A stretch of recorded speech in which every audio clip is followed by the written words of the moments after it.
The power of self-control. If you don't learn to control yourself, the world will do it for you. Let that sink in. Every day, we are either mastering ourselves or being mastered by something else. There are 4 things in life you must take control of if you ever want peace, purpose, or power. Your mouth, your mood, your money, and your mind. When you don't control your words, you say things that break trust, hurt others, and reveal your own weakness. Ever said something in anger that you regretted for years? That's the price of losing control. When you don't control your emotions, you become a puppet to every situation. A rude comment ruins your whole day. A missed opportunity sends you into despair. That's not power, that's prison. When you don't control your finances, you stay stuck, always needing, never building. You're one emergency away from collapse, and that's no way to live. And when you don't control your mind, the noise of the world takes over. You react, scroll, compare, and complain until your life is just a reflection of everything outside of you. So let me ask you, what would your life look like if you took control, fully, of your words, your emotions, your habits, your thoughts? That kind of discipline doesn't make you rigid. It makes you free. And it all starts now. Part 1. Verbal discipline. Let me ask you something real. Have you ever said something and instantly wished you could take it back? A sentence that cost you trust, respect, maybe even a relationship? Words are powerful. They're not just sounds, weapons, or seeds. They can destroy reputations or plant the future. That's why verbal discipline is not just a soft skill. It's survival. You see, truly strong people don't need to say everything they think. They know silence isn't weakness. It's presence. It's power. Because sometimes not reacting is the strongest move you can make. Insecure people talk too much. They need to be seen, to be validated. But the wise, they pause. They ask themselves, is what I'm about to say building something or breaking something? Will this protect my peace or drain it? Verbal control isn't about shutting down your voice. It's about elevating it. You speak when it's time to lead. You speak when it's time to bring clarity, not chaos. And when you do that, your words land deeper and your presence carries weight. So I'll leave you with this. What kind of impact do your words leave when you walk out of the room? Because people may forget what you said, but they won't forget how you made them feel with your words. Part 2. Emotional discipline. Here's the truth.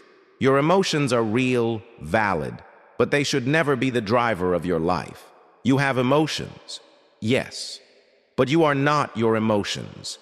Too many of us let a moment of anger destroy a whole day. A wave of sadness leads us into isolation. We confuse a feeling with identity, and that's dangerous. Because if you can't manage your mood, it will manage you. Think about it.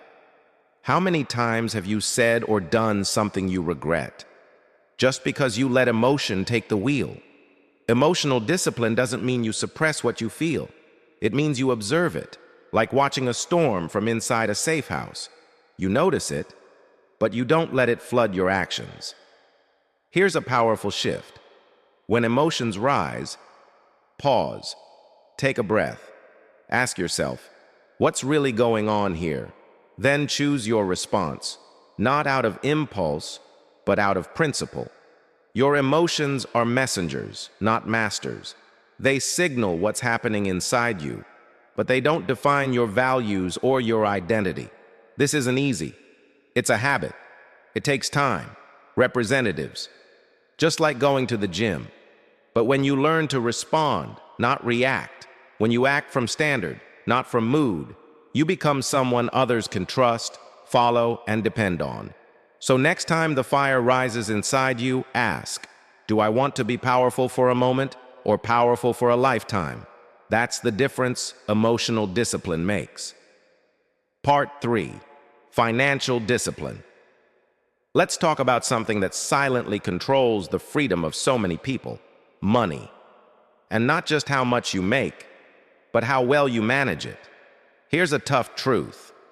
Most people don't struggle financially because they don't earn enough. They struggle because their money has no structure, no direction, and their spending is driven by emotion, not intention. Ever felt bored, stressed, or down, and suddenly found yourself adding random stuff to a cart just to feel a little better? That's not shopping. That's self-soothing. It's like trying to fix a leaky pipe with a coat of paint.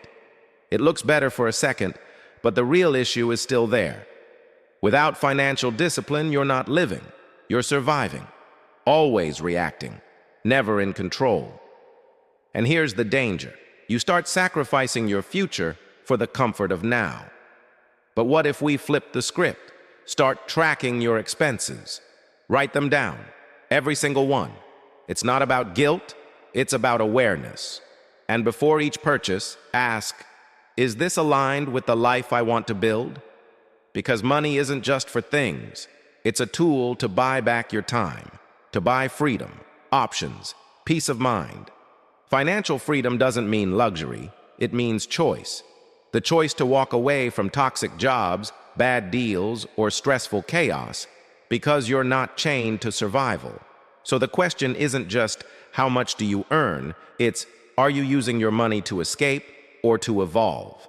Discipline now brings freedom later, and freedom is priceless. Part 4. Mental discipline. Let me ask you something.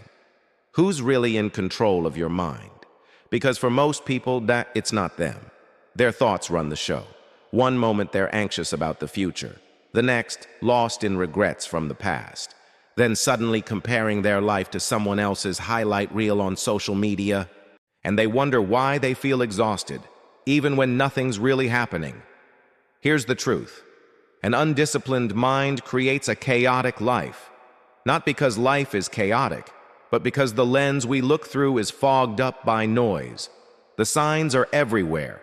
You can't focus. You overthink. You react emotionally to things that don't really matter. You feel busy but never truly present. So how do we take back control? Start small. Sit still. Just for 5 minutes a day. Not to do anything, but to observe what's going on up there. Without judging, without reacting. Let the thoughts come, but don't chase them. Then take out the trash, the mental kind. Stop feeding your brain junk. Endless negative news, mindless scrolling, gossip, drama. Instead, choose what you allow in. Be intentional. Be aware. Train your mind like you would train your body, with repetition, with discipline, and with clarity. Because once you gain control of your thoughts, you gain control of your words, your emotions, your money, your relationships. Every part of your life gets sharper, cleaner, more aligned. The goal isn't to stop thinking. The goal is to think on purpose, not on autopilot. And when your mind becomes still, your life starts to speak with power. Part 5. Internal structure. Let's talk about freedom. Not the kind you post on Instagram, not the vacations, the cars, the promotions, but real freedom. The kind that doesn't shake when life gets hard. That kind of freedom doesn't come from the outside. It's built on the inside. See, when your inner structure is weak, life always feels unfair. You're easily offended, constantly overwhelmed, always chasing something, yet never fulfilled. But when you're solid on the inside, everything changes. Control your words, and you build credibility. People start to trust you, follow you, respect you. Control your emotions, and you stay calm in chaos. You stop reacting and start responding. Control your money, and you gain real freedom. Not just the illusion of wealth, but the power to choose how you live. Control your mind, and suddenly, you see clearly. You're not led by fear, distraction, or doubt. Think about it. A skyscraper doesn't stand tall because it has flashy windows. It stands because of what's beneath. Your internal structure is your foundation. And if that's not solid, no achievement, no amount of praise, no paycheck will ever be enough. But when it is, you stop living from reaction and start living from intention. You stop surviving and start leading. So maybe the next step in your growth isn't out there. It's not another course or promotion or fix. Maybe it's right here, in building the kind of inner strength that no one sees, but everyone feels. Because the stronger you are within, the freer you become without.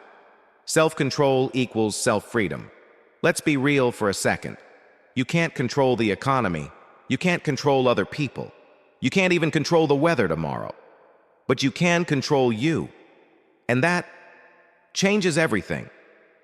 See, self-control isn't about restriction. It's about liberation. Because when you're no longer ruled by your impulses, you're finally free to live with purpose. Discipline is the ultimate freedom. When you learn to control your words, you stop damaging what you're trying to build. When you master your emotions, you stop reacting to life and start shaping it. When you manage your money, you don't chase freedom, you own it.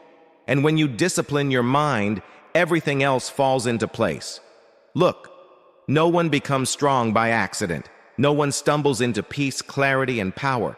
It's a choice, a practice, a daily decision to lead yourself before you try to lead anything else. Because here's the truth most people miss. You don't need to control the world when you've mastered your inner world. You don't need external permission to feel powerful when that power is already rooted within. So ask yourself, what would life feel like if you weren't just reacting, but leading? Not just surviving, but owning your energy, your time, your focus. It's not out of reach. It's already within you, waiting for you to rise and take the lead. Self-control isn't the cage, it's the key. And with it, you unlock the life you were meant to live.